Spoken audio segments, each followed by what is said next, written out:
नमस्कार दोस्तों, मैं हूं प्रदीप।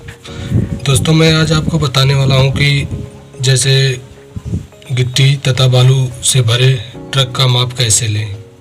दोस्तों, कभी कभी आप अगर नए होते हो तो ट्रक वाले ड्राइवर आसानी से आपको ठग लेते हैं और इसमें आपको पता नहीं चल पाता है कि हमारा माल कितना है। दोस्तों, सबसे पहले जैसे आप कभी गिट्टी या बालू गिरवाना चाहते हैं तो उसका माप आप कैसे लें, इसके बारे में आपको अगर जानकारी नहीं है तो आप इसको देखकर जानकारी प्राप्त कर सकते हैं। दोस्तों, जैसा कि आप देखते हैं कि सबसे पहले आप जो है कि ये ट्रक की बॉडी की लंबाई को नापेंगे। 1 इंची टेप ले लेंगे और इससे ट्रक की बॉडी की पूरी लंबाई को नापेंगे। जैसा कि आपने लंबाई को नाप लिया, मैं एक मानक रखता हूँ कि जैसे 22 फीट 6 इंच ट्रक की लंबाई हो गई। और आप देखेंगे कि दूसरा आपका हो गया चौड़ाई। जैसा कि आप देख रहे हैं कि ये चौड़ाई हो गई पीछे का हिस्सा, और इसकी ऊंचाई दोस्तों ये है इसकी ऊंचाई। तो आपकी लंबाई हो गई। जैसे मैं आपको 10 चक्के के बारे में बतला रहा हूँ। 10 चक्के की अधिकतम लंबाई 22 फीट 6 इंच या 22 फीट 7 इंच मानी जाती है।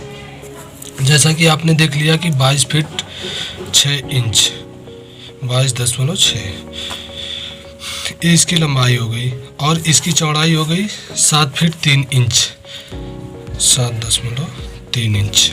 तो दोस्तों, अब इसकी ऊंचाई का आप माप लेना है। तीसरा इसकी ऊंचाई हो गई। इसकी ऊंचाई हो गई 6 फीट 2 इंच जैसे आपने मान लिया। ये हो गई लंबाई, ये हो गई चौड़ाई और ये हो गई ऊंचाई। दोस्तों, आप देख रहे हैं कि लंबाई और चौड़ाई और ऊंचाई तीनों हमने लिख लिया। ये हो गई लंबाई, ये हो गई चौड़ाई और ये हो गई ऊंचाई। तो यही आपको मानक मानकर चलना है। और इसका आयतन हो गया लंबाई गुणे चौड़ाई गुणे ऊंचाई। तो दोस्तों, आप देख रहे हैं कि जैसे आप ये 22 फीट 6 इंच हो गई इसकी लंबाई और 7 फीट 3 इंच हो गई इसकी चौड़ाई और 6.2 मतलब 6 फुट 2 इंच हो गई इसकी ऊंचाई। तो दोस्तों, अब आपको क्या करना है कि आप कभी कभी इसको अगर जैसा कि आप गुणा कर लेते हैं 22.6 गुणे 7.3 गुणे 6.2। तो आप अगर इसको बराबर करते हैं तो अगर आप इसको डायरेक्ट बराबर करते हैं तो इसमें आपका 1022 फीट आ जाएगा। जोड़ते हैं, इसको गुणा करके आप जोड़ते हैं तो इसमें आ जाएगा 1022.876। तो दोस्तों, एक गलत माना जाएगा क्योंकि अभी आपने इसको जैसे कि देख रहे हैं कि ये 1022 फीट आ गया आपका। तो इसको ये मापने का सही तरीका नहीं है, इसमें आपका नुकसान हो सकता है। दोस्तों, इसके लिए दूसरा तरीका माना गया है। जैसे हो गया माल कि देख लिए कि 22.6 ये इसकी लंबाई हो गई, गुणे कर दिए और 7.3 इसकी चौड़ाई हो गई, इसको गुणा कर दिया और 6.2 इसकी ऊंचाई हो गई। जब आपने गुणा किया 10.876 ये माल की लंबाई जो है, ये माल का पूरा वेट आया आपका। लेकिन यह कन्फर्म नहीं है, यह पूरी तरह से सही नहीं है। इसको मापने का बहुत ही आसान तरीका है। जैसा कि आप देखते हैं कि 1 फीट में 12 इंच होते हैं।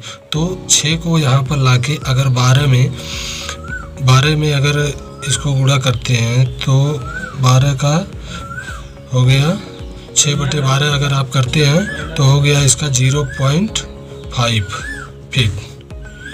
और आप अगर इसको 7.3 चौड़ाई को अगर आप लाते हैं नीचे तो 7 फीट यहीं रहेगा और 3 को अगर नीचे लाते हैं तो 3 अगर आप 12 करते हैं तो ये आ जाता है आपका 0.25 फीट।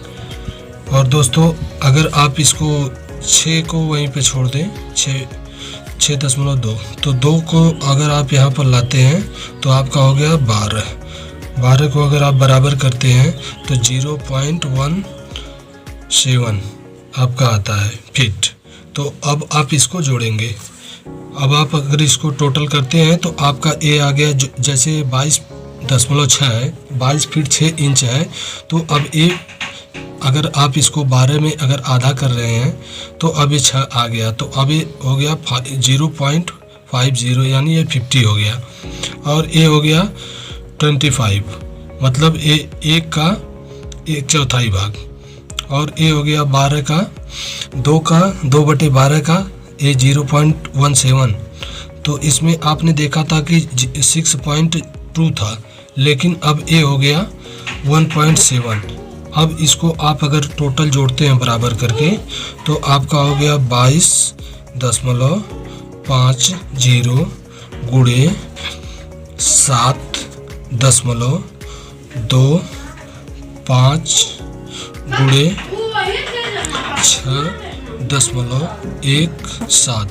अगर आप इसको बराबर करके गुणा करते हैं तो इसमें आपका आएगा 1006 फीट 0.48 पॉइंट। ये आपने देख लिया कि 1006 फीट 0.48 पॉइंट। तो दोस्तों, जैसा कि आपने ये तो माप कर लिया, इसके बाद आपको रेट जोड़ना है कि आप किस रेट से खरीदे हैं। जैसा कि मैंने मान लिया कि आप 50 रुपये स्क्वायर फीट के हिसाब से खरीदे हैं, तो आपका हो गया 1006 फीट। तो 1006 फीट का गुणा कर देंगे आप, 50 गुणे 1006 फीट 0.48 पॉइंट। तो दोस्तों, अब इसका प्राइस आ गया आपका। अब आप इसमें गुणा कर देंगे 50 का, जैसे आपने 50 का रेट लगाकर खरीदा है कि 50 रुपये स्क्वायर फीट के हिसाब से हमने माल को खरीदा है। तो दोस्तों, अब आप इसको 1006 फीट में इसको गुणा कर देंगे। गुणा करने के बाद आपका आ जाएगा टोटल प्राइस 50,324 रुपया। तो दोस्तों, कभी भी आप कहीं भी अगर माल खरीद रहे हैं तो इतना सतर्कता अवश्य रहे कि कभी आपके साथ धोखाधड़ी ना हो। जैसा कि आपने सबसे पहले गाड़ी की लंबाई देखा, इसके बाद चौड़ाई देखा, इसके बाद ऊंचाई देखा, तीनों को आपने माप लिया, माप कर लिख लिया आपने। लिखने के बाद आप लंबाई गुणे चौड़ाई गुणे ऊंचाई को जोड़कर यहाँ पे 6/12 कर दिए। एक फीट में 12 इंच होता है, इसलिए 6 को 6/12 किए तो इसका आधा आ गया 0.50। तो ये इसको फीट में बदल देना है दोस्तों। तो इसी प्रकार से आप माप लें, कभी भी आपके साथ ऐसा कोई प्रॉब्लम नहीं होगा। धन्यवाद।